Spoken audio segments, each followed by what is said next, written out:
Yo, what up, guys? B5D here. I'm glad to finally announce that I built my working tome Dreng. It's a big deal because this champion has been part of the game since last year when it was released through a fusion, and I didn't build him because I already had other champions in the game doing his job for me, whether it's in Spider, whether it's in Hydra. He's an HP born champion, so any other HP born champion you have could have been doing all that job.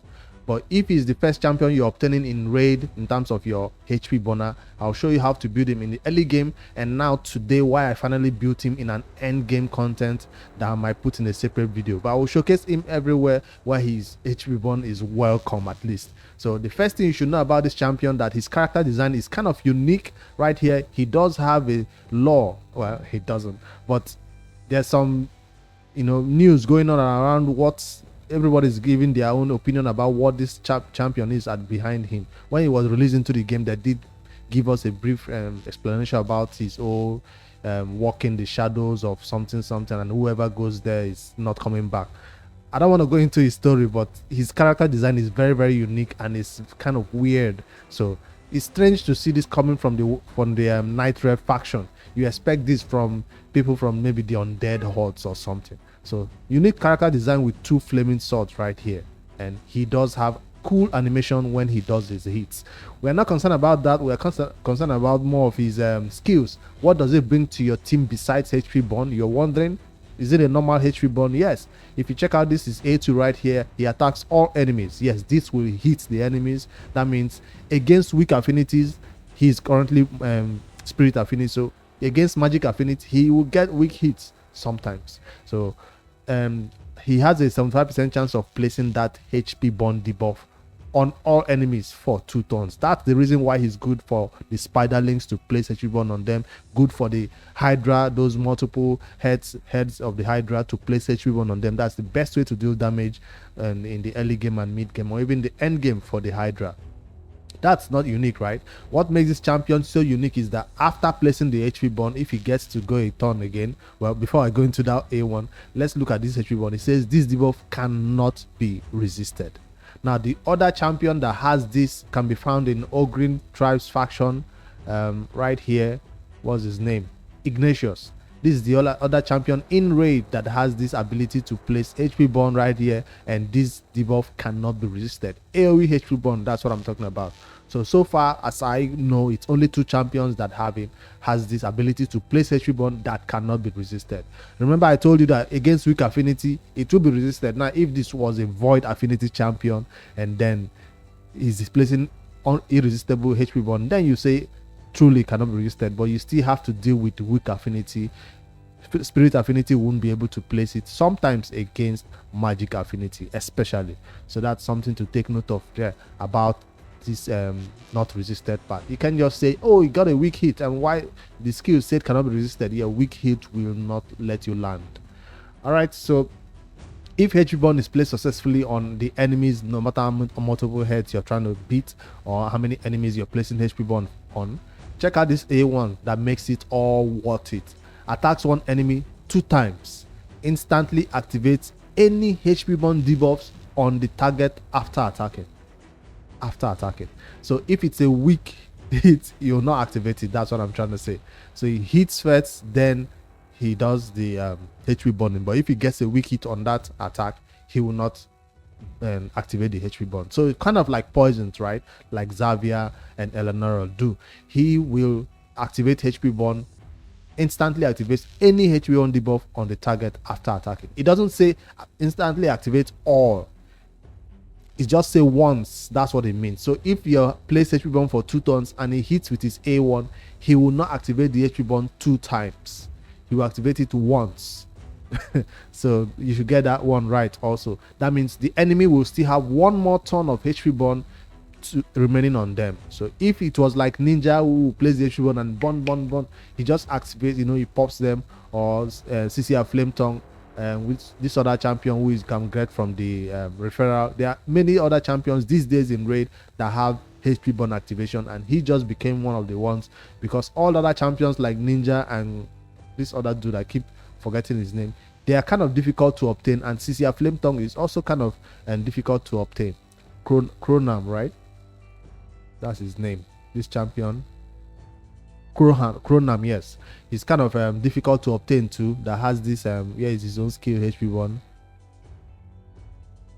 Let's not go into that, but he does that activation of HP1 to just like Ninja. So it's just a few champions in raid that does it. So far this champion has been added to the list, so that's why he's good, not just placing HP1 but also activating the HP1. That's why you might want him in your team instead of a Mordecai. But you might say, okay, Mordecai would land the HP1 without getting resisted, without a weak hit, right? So that's something to consider. If you need somebody to activate HP1 when he places it, this is your dude. You might also want to pair this champion with somebody else who places HP1, because he's placing for 2 turns and he's activating 1 turn. So the other turn before this skill will become available again for him to place his HP1 is on a 3-turn cooldown. When you book it, 100% chance to land. So maybe somebody else like a Mordecai can place the HP1 on all enemies without getting resisted, without getting a weak hit. Then he goes in there to burn it. But having 2 HP1 in one team is not something you see every day in raid. Most people just go in with one, and you have other roles in your team to fill. That's why it's not highly recommended for you to put 2 champions who do HP burn. But I've seen people doing it with Cisia though. Place, and she just goes in there and burns for days. So that's why I like this champion, HP burn and activating it 2 skill. Now just a little icing on the cake, just to make it a little bit better for you, this champion equalizes the HP of all allies, then attacks one enemy. This is not something you see from somebody who is just coming there to place HP burn. They also made this champion a healer. That's what equalizes mean. That means everybody that has, you have 20k HP, I have 10k HP, you have 50k HP, we all just get to the same level of HP, just like Sinesha does, right? So it's just going to balance up everybody's HP. And check out, his damage is based on HP. That means you're expected, highly expected, to build this champion in high HP. Don't put high attack on this champion, because that's not the way he does damage. So usually HP burn champions like this in raid, we stack them with a lot of accuracy to be able to land their HP burn. But since it doesn't need accuracy to land HP burn, what else are you going to do? Stack him up with HP and any other survivor stats, and maybe self-healing that he can do for himself. So that's the way to think about this champion. A HP burn champion that does not need accuracy, that needs a lot of HP to do damage if you build him with crit rate or crit damage, that is, and also a lot of HP so he can equalize high amount of HP. He also, this skill that also ignores 30% of the target's defense. So some people might say this is perfect for the clan boss. It's on a 4-turn cooldown though, so you might have never really seen him being used in that type of content. Before you get this champion in raid, at a legendary champion, I'm sure your clan boss team is already filled up, and you have no slot for a champion like this, because that's all it brings to the team: HP burn, HP equalizing, and HP placing. It will decrease the cooldown of his other skill by 1 turn if the target's HP is higher than this champion's current HP. So against bosses, he will always do this. It will just be a 2-turn. So the HP burn you just use right now, you're waiting for 3 turn, all of a sudden it becomes a 2-turn HP burn. So that's why it's awesome to be used in wave content against bosses. But in the content I'm going to use it in certain content, you might want to turn this skill off sometimes. We'll explain why later. For his passive, this champion reflects 30% of the damage he receives back to the attacker. It's not like a Geomancer or a what do you call this, the other champion. Champion will do reflect damage. It's not like those type of reflect. This one doesn't do a lot of reflect damage. It deals 30% more instead if this champion has less than 50% HP, but it's not what you expect. You will not notice this passive working, but it is working. It would also not trigger any of your masteries in terms of War Master or Giant Slayer. It will not trigger those for you to increase the damage just like Geo does. So that's his skill. To make it even better, the final one is increases HP in all battles by 30%.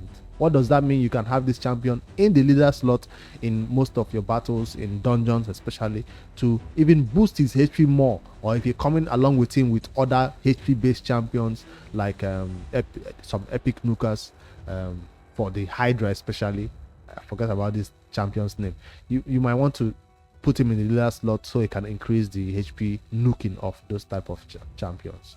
All right, that's Knight Revenant faction, Dreng, Walking Tomb Dreng. Let's head over into some my champion build and see how I built him. Now, like I said, I did not obtain this champion when I was new to Raid, so I never used him in early game. So I'm assuming any legendary you have in the game, you might use him in the Dragon, you might use him in the Spider, you might use it in Clan Boss. But for my end game, where I have all those type of roles filled already, my Clan Boss is done, my Spider is done, I'm not going to be using this champion in that content. But for the benefit of newer players, I'll just run a sample of Spider 20 so you can see a little bit of what he can do there. That's the best place to use him for the early game. Spider, that's where HP Bond belongs. And then maybe the Hydra. That's the two content I'll show this champion off in. And the final content where I built this champion off for is this Sand Devil Necropolis. I'll not go deep into that. I want to do a dedicated video to show a two-man team that he is working with right there to get that highest level of that Sand Devil done. It's a already known strategy in Raid since that Sand Devil was released, but I never built it, or I never had the time to do it, or the gear, right? I finally came around to this, so I'll maybe do it in a separate video and link it to this one. I'll talk about it more at the end. So let's take a look at his gear, why I built him like this. Like I said, I was looking for HP, high HP stats, and with Regen and Immortal, you are guaranteed to be 100% HP the entire time. As you're taking turns, you're healing yourself back to max. You don't rely on any other external person. Why would you want to build this champion like this? This is the best way to build it, by the way, the best, because you can then go into teams with other champions, or even go solo. I might try a solo battle run in somebody like a Dragon 20 and see if you can clear the waves solo, or if you can beat the boss solo, if we still have time though. But that's a solo build like this. Usually solo champions are built with Immortal and Regeneration sets. So that's the way to go about this champion. What other sets for newer players? Of course, Perception is not required on this champion because he doesn't need accuracy. That's the taboo. If I see you putting Perception on this champion, then something is wrong somewhere. So that's not a set I will recommend at all. He doesn't need accuracy. Accuracy set also is a no-go. For newer players, just go triple speed. Just go triple speed. You cannot go wrong with that, because maybe your lifesteal is reserved for your lifesteal champions in the clan boss, right? So he can go triple speed. He just goes fast and tries to, you know, equalize HP. Of course, you might have an apothecary, might have a sealed Drake doing most of that healing and is revived for him, so he will not need to keep himself alive for the early game. So that's a recommended set right there, triple speed.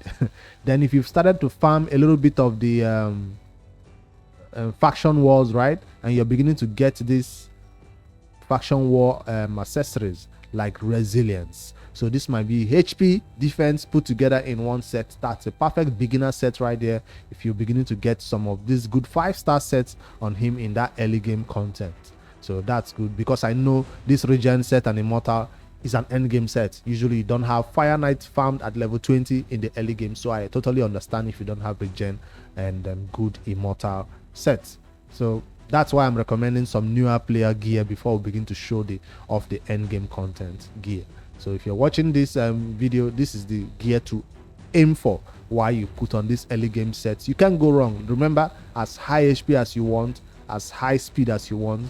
Now Dungeon 20 content, usually you want to go up to 200 speed. If you can get to 180 for early game, is fine.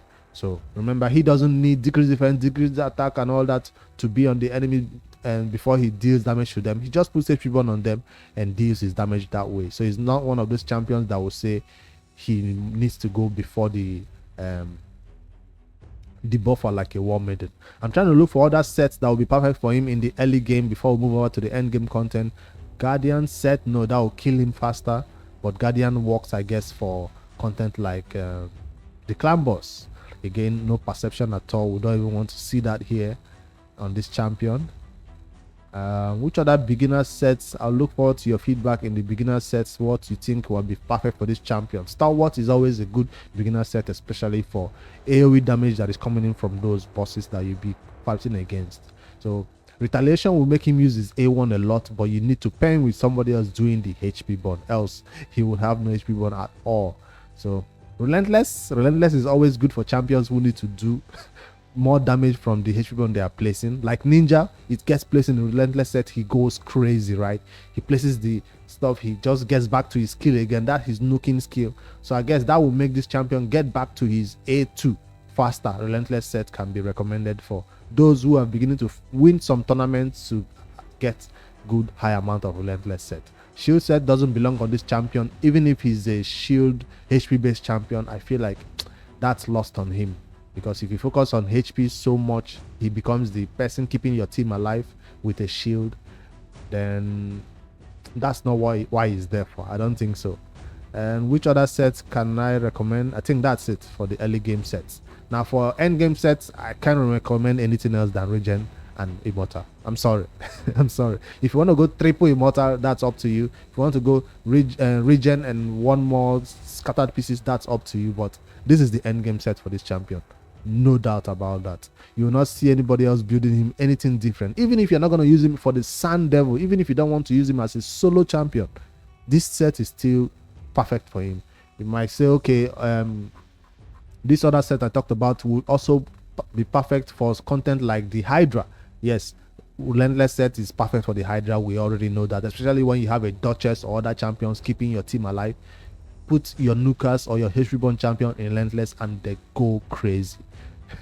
So that's always a given. So that's what I would recommend for the end game. This is the best way to build him, or if you have sets that will make him take numerous turns, always check out more HP is what you get from this Immortal. That's why it's highly recommended.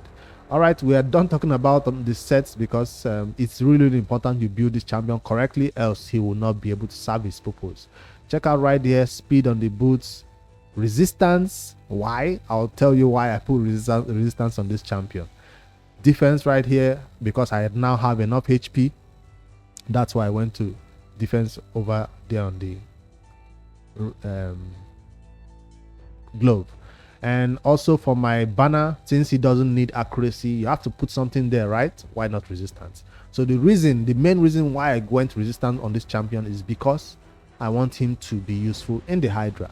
Of course, if you have somebody else in the Hydra taking all debuffs off you or blocking debuffs that are coming to you, you will not need high resist for a champion for the Hydra. But most Hydra teams, whether you're a debuffer, whether you're a damage dealer, whether you're just a reviver, they usually put enough resistance to not be debuffed by the Hydra heads, or to not have their buff stolen by the Hydra heads. But if you have somebody else placing block buff debuff on the Hydra heads, you might not even need to worry about resistance. So I was putting this resistance on him thinking about Hydra. So if you're not building this champion for the Hydra, forget about resistance. I tell you, dungeons, forget about resistance. Don't even go there. So accuracy was not on purpose. I just got it from a little bit of affinity bonus and from artifacts 90 slots, or from blessing also. So that's not on purpose. You don't need accuracy. But guess what? Your brimstone now need accuracy, right? So a champion like this who you're using for PvE content like the Hydra and like the dungeons, you want to put brimstone on them because it deals so much damage. So you're stuck like, should I put accuracy on a champion that does not need accuracy just because brimstone now needs accuracy? Well, I already had this champion in brimstones since it didn't require accuracy. I was just using him in that way. But when they now made it that brimstone now needs accuracy, I was like, I'm pissed. And I'll tell you that this champion is in high blessing. I mean, 5-star blessing ascended. So I'm like, now brimstone need accuracy. I'm tempted to give this champion at least 300 to 400 accuracy, but that will take away from the resistance. I guess it depends on which one I value the most. So that's something to take note of. You have to know which one you want. Do you want that brimstone so much because it hits so hard and you deal damage that way, or do you want him not to be debuffed at all in content like the Hydra, where I might test him out and see him doing damage through HP burn? So that's something I have to decide. Let me know in the comments what you think about it. Should I just go accuracy to just because of blessings, because it's a 5-star blessing? And if you do not know, this blessing of brimstone at 5-star ascension has like a 60% chance of being protected. So it's not one of those times where the smite just gets removed after you place it on the Hydra head. This time when you place it, it will stay, it will be protected just like it used to before they nerfed it. So heading towards the 6-star one, and again, this is not the reason why I built this champion. I didn't build him today because of I had 5-star blessing. I've already had the 5-star blessing since we did our last blessing or immortal soul stone pulls. So that's what I've been thinking about, blessings. Any other person who knows the best blessing for him, if he cannot work well with brimstone anymore, if I don't have accuracy on him, obviously I'm not landing any brimstone at all on any of the dungeons I'm using in, because they are high level dungeons. What other blessing do you think will be perfect on him? Because I saw on Hyd's website they were recommending Soul Reap. I'm like, Soul Reap for PvE content against bosses? I don't think so, but I don't know what else to select. Maybe cruelty just for more decreased defense or something. But anyways, we'll figure that one out later. Let me know in the comments which blessing you're using on your walking throne. Do you have accuracy on him, or do you not have accuracy on him? For masteries, initially, if you're going to be using this champion against the clan boss, newer players always go towards War Master. We know that, right? PvE content against dragon, against spider, just go War Master. You can't go wrong with War Master. He does benefit a great deal from masteries. But for the end game content where I'm using this champion, I do not need him doing damage with his A1, with his A2. I need him doing damage from that bond only. I don't need physical hits. I don't need War Master hits to do damage that way, because the content is quite difficult to beat with just War Master. So the best way is through HP bond. That's why I went towards this kind of mastery that looks weird. Yeah, I know this looks entirely different from what I would normally do, and let me explain why. This champion will be staying alive longer, taking big hits. This is a Sand Devil Necropolis mastery. So if you're looking for clan boss mastery or general dungeon mastery, head over to a hit. Even Hydra mastery, people recommend War Master for the Hydra. Totally fine. So that's something to note, that I went this way. I actually reset it today because I wanted him to now have Bulwark. Why Bulwark? This mastery helps my other champion stay alive. What champion? The person who I pair him with for the Sand Devil Necropolis. What's her name now? I can't remember. I'll show you that video another time. I'll pin it to the end of this video so you can watch that Sand Devil run and explain that entire team, how I beat 2 of them and all that. I don't want to mix this video with that one. This is all about him being used in every content, not just all about him being used in one content. So let's stay on focus with him being used in every content, including the Hydra and the dungeons, not just Sand Devil. That's what people know him for the end game, Sand Devil Pro, right? Like just like Ninja. But I already have my ninjas specifically built for something else. That's why I needed this champion to be built today for Sand Devil and finally take down that 25 level that I've never beaten until today. All right. That's the explanation of this mastery, why I went this way, more counter-attacking for that A1, and that's why that regen set is right there. He stays alive the entire time. I'll run a short clip of that battle so you see what I'm saying. And of course, more HP, and check out this mastery right here. Master Hexa on the support tree increases the duration of any debuff cast. This champion places HP bomb for 2 turns. Your Master Hexa has a 30% chance of making it place HP bomb for 3 turns. So that's why he's having this mastery. Is kind of important for the dungeon where I use him in. But if you don't care about whether it's a 5-minute run or a 10-minute run, you don't need Master Hexa, right? But if you want it to be a shorter run, Master Hexa will keep the HP bond longer on them, and it will tick 3 times instead of 2 times, which will cut down your runtime by a lot. So that's why this mastery is quite important. How I get there is not important, but as long as you don't go towards accuracy, remember he doesn't need accuracy, so don't go towards this way, go towards this HP so he can benefit. And then whether you benefit from this one law still or not, it doesn't matter, just come down right here. So I didn't need anything else right here. That's why I put everything else on defense and selected. I've explained why I selected Bulwark, and this will keep him alive because the content I'm using, and even the Hydra, they are doing AoE hits. It will decrease the damage he receives from AoE hits by 5%, which is a lot. So that's a lot of talk about Walking Tomb Dreng. I think it's time for us to show him off in some content. I just had to break down my build in great detail so you guys enjoy when I put so much detail into this content like this and explain why I built him like this. So, and give you options of how you can build him, not just saying that this is the best build or anything like that. No. All right, the first content I will try Walking Tomb Dreng in is the Spider, obviously, and I'll run him at Spider 20 along with some other champions to maybe keep him alive. This time around, I don't need this champion. We'll still get hit, but I actually want them to get a turn. Where is he?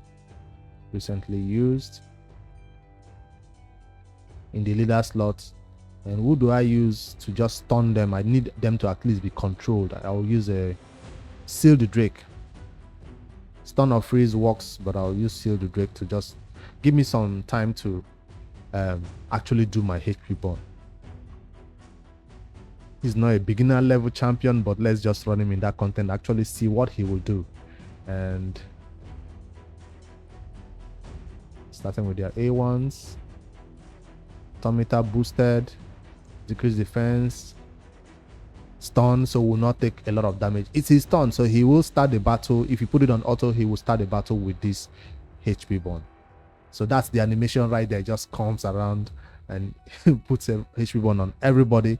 And check out the brimstone right there. I just talked about how much it doesn't land, but because I have 220 accuracy, that's enough to land brimstone on level 20 content, obviously. But if I go to 25 or go to Hydra, or hard brutal Hydra, 200 accuracy is definitely not enough to land brimstone. But check out the brimstone right there, protected brimstone. And when this Spider Queen finally gets a turn, she will hit on everybody if it procs though. All right, let's see. HP burn has landed, but this is the right affinity, so he didn't get any weak hits. Everybody right here, all the spiderlings do have HP burn. Against magic affinity, he will not be so lucky. So that's something to take note of, that affinity is important in this type of content. Place that decrease speed. I want to see when the HP burn start ticking. That's one. They are not getting a turn because all right, the bonds. Who do I burn now? Of course, I'll burn the Spider Queen, and she burns everybody. So she might get a turn because I took out Amiga.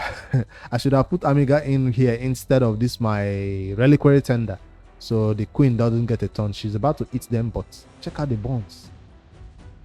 Come on, decrease that atomic again. She will get a turn definitely. Burn. That's what you like to see. Cleanse. Tometer boosting again. See, he gets a turn again. With how many speed? 240 speed. He'll just lapped the Spider Queen before she could get a turn. And I'm not using this skill yet to do HP balancing or anything. I'm still going in with this A1 to get more bonds. And I just removed the bond from the Spider Queen. You see what I'm saying? She had 2-turn bond. He took the first time. It became a 1-turn bond. He went again. Now she has no bond at all on her. But I think by now all the bonds have done what they are supposed to do. So by fighting this type of battle, you have 2 times to burn all of them for them to die. Especially when you have somebody else putting the Tometer down for the Spider Queen. But she's gonna get a turn right here. And I'll end this battle when she does get a turn. I just wanted to show you that it's possible to use him in content like this. I'm running it slow speed so we can see everything happen in great detail. And come on, Spider Queen, get a turn. You can do it. I'm not gonna use his skill right now. It's tempting, but no. Let me burn somebody else who has not yet taken a turn. And everybody else gets burned. Man, HP burn is the best way to take down the spider, I tell you. No better way. I'm still using only my A1s because I want this. How slow is this Spider Queen that she's not getting a turn?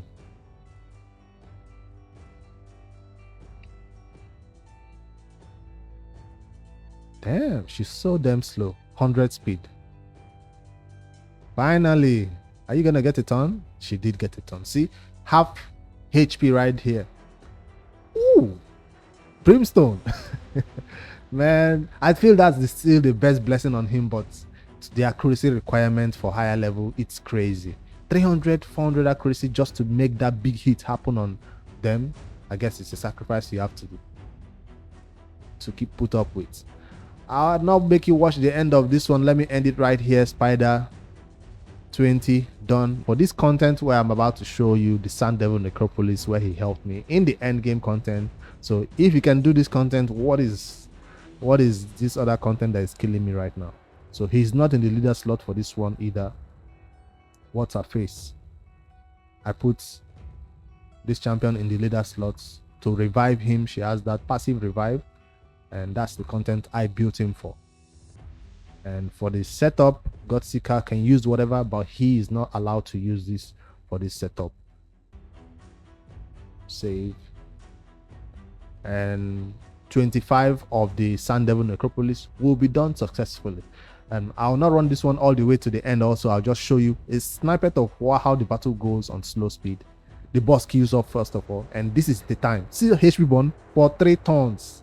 That's why that Master Hexa, I think was, is it Hexa, that gave me this extra chance to place HP burn. See the boss HP right there. So that's why he's in the team right here. HP burn, and that's the only time you can do damage to this boss, when he's asleep. So this champion is right here to revive me whenever we go down, revive ourselves, then revive me, walking tomb Dreng. And then with enough HP you can survive these hits that the boss is doing. It doesn't matter if he just wasted his HP burn. She is able to reset his skills when they come back to life. She revive herself, revive him, places HP burn. This time for 2 turns. So sometimes it's 3, sometimes it's 2 turns. And he goes in there, activates it again. That's the only way to take down this boss that I know of. Now the alternate way is to be a whale, bring your Duchess, bring your CPs, bring all those crazy champions in here and do crazy amount of damage, making sure the boss stays asleep, sleep consistently, and then revive whoever goes down, healing max HP so that you can always get your destroyed HP regenerated.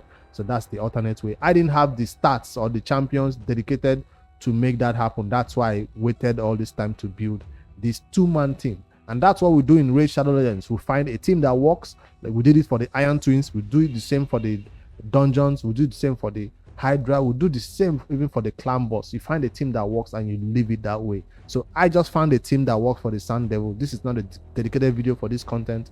I'll do one later about this 2-man team and show up all their stats and maybe explain better. But I just wanted to show you an end game content along with the little spider run that we did. So he's good for that spider and dragon content. He's also good for this content. Now before I end this video, let me head over to the Hydra and show him off also, because we need to show him off in everywhere where he shines. We will really talk about him in great detail in this one. Let me not skip out on any content. All right, I've not done any of my Hydra keys today, I mean this week, and it's about to expire, so I'll do that. Let me take out my HP burn champion. In this case I always use Ninja. Ninja is, in this case, will be replaced by him. And let me just use, he's not also allowed to use his what do you call this skill now,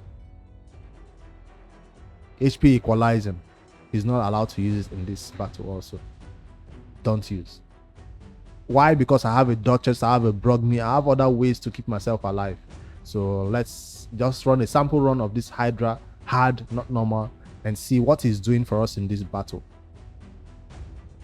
Hopefully we don't have that head that will just cleanse everything though. Slow speed has been placed. We have the cleansing head.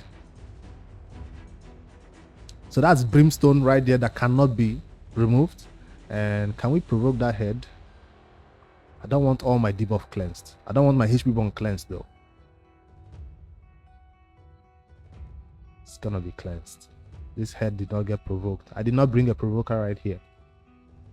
It's cleansing on my debuff. But we still have the brimstone coming in big, and he was the one who placed that brimstone, and I did not start the battle with my provoke like I should. But anyways, that's what he does. Even his HP burn just got cleansed. He will go in there and try to activate it with the HA1. I wanted to actually see him activate it and how much damage will be done to all the Hydra heads when he activates that HP burn. Let me run it back again and see.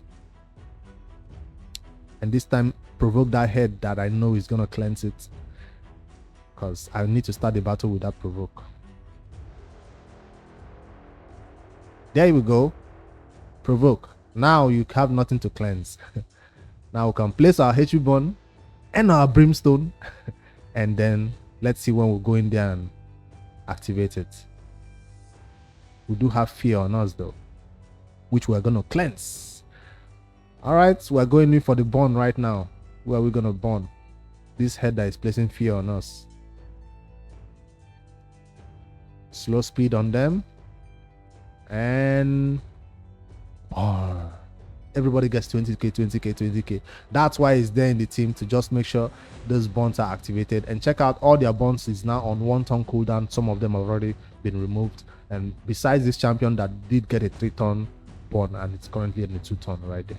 So that's how he's going to be using content. A good champion to be used, and he's still in max HP. Everybody else will keep him alive, but he doesn't need them. Yeah, that's the content I wanted to share for Walking Tomb Dreng. Even if I didn't build him specifically for the Hydra, I did give him enough resistance to, stand the Hydra debuffs and any other dungeons where he will be running solo. All right, that's my champion guide for Walking Tomb Dreng, or champion spotlight. I'm glad to finally have this champion in my team, making sure that I do work in the Sun Devil Necropolis. And if you just obtain this champion, you're looking to build him for early game or mid game or even end game, he will be used everywhere. I'm not even going to talk about faction wars, because obviously it's going to be easy pickings for the Knights Rev faction. I didn't have him when I beat that faction, but now he's going to definitely join them and do tons of damage with HP bot. Let me know in the comments how you built your Walking Tomb Dreng. Where are you using him currently? Are you using him in Sun Devil Necropolis also, 25 2-man solo, or you're using him in the Hydra, or some content that I did not showcase right here? I'll look forward to your comments below, and tell me which gear that you have on them besides Regen and Immortal. Make sure you like and subscribe for daily raid challenge content that I post later, guys.